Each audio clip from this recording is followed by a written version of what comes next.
ഞാൻ എന്തിനാ ഇവിടെ വന്നിട്ടുള്ളതെന്ന് ഞാൻ ഇവരടുത്ത് പറയാൻ വിട്ടുപോയി. നിങ്ങൾ എന്നെ ഉറപ്പിച്ചില്ലല്ലോ.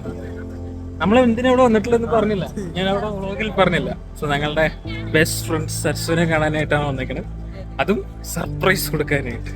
അല്ലേ ഇല്ല, അവള് അറിഞ്ഞിട്ടില്ല. സംശയമുണ്ടെന്ന് മാത്രമേ നമ്മളത് കൺഫേം ആയി കൊടുക്കുന്നു ഗൈസ്. സോ അവളെ ഒന്ന് ഞെട്ടിക്കാൻ വേണ്ടിയിട്ടാണ് നമ്മൾ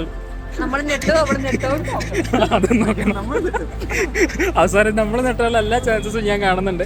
സോ സ്റ്റേ ട്യൂൺഡ്. ഞങ്ങൾ മൂന്നാറിന്റെ തെരുവ് വീതികളിൽ നടന്നുകൊണ്ടിരിക്കുകയാണ്. ഞങ്ങൾ മൂന്നാർ പോകാൻ കാരണം എന്താണെന്ന് വെച്ച് കഴിഞ്ഞാൽ ഡിസംബർ ഞങ്ങളുടെ ബെസ്റ്റ് ഫ്രണ്ടിൻ്റെ ബർത്ത്ഡേ ആയിരുന്നു. സോ നമുക്ക് കൂടാൻ പറ്റിയില്ല. അപ്പോൾ ഞങ്ങൾ ഒരു ദിവസം എല്ലാവരും ഫ്രീ ആയിട്ട് ഞങ്ങൾ അവളെ കാണാൻ വേണ്ടി ഇറങ്ങിയേക്കുവാണ്. അപ്പോൾ അവൾക്ക് തീരെ അറിയത്തില്ല ഞങ്ങൾ വരുന്നുള്ള കാര്യം. ആൻഡ് ആ ഫ്രണ്ടിൽ പോകുന്നത് അവളുടെ ചേച്ചിയാണ്. അപ്പോൾ ചേച്ചി ത്രൂ സംസാരിച്ചിട്ടാണ് കാര്യങ്ങളൊക്കെ സെറ്റാക്കിയത്. എനിക്ക് ഈ ഒരു സന്ദർഭത്തിൽ ഈ ഒരു ഡയലോഗാണ് പറയാൻ തോന്നുന്നത്.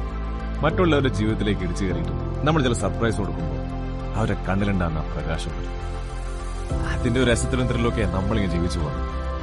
അങ്ങനെ ഞങ്ങളുടെ സംഭവം സക്സസ് ആയിരിക്കുന്നു. ആള് തീരെ പ്രതീക്ഷയില്ല. ഡൗട്ട് മാത്രമേ ഉണ്ടായിരുന്നുള്ളൂ. ഭാഗ്യം. ഡൗട്ട് കൺഫേം ആയില്ലേ നോക്ക്.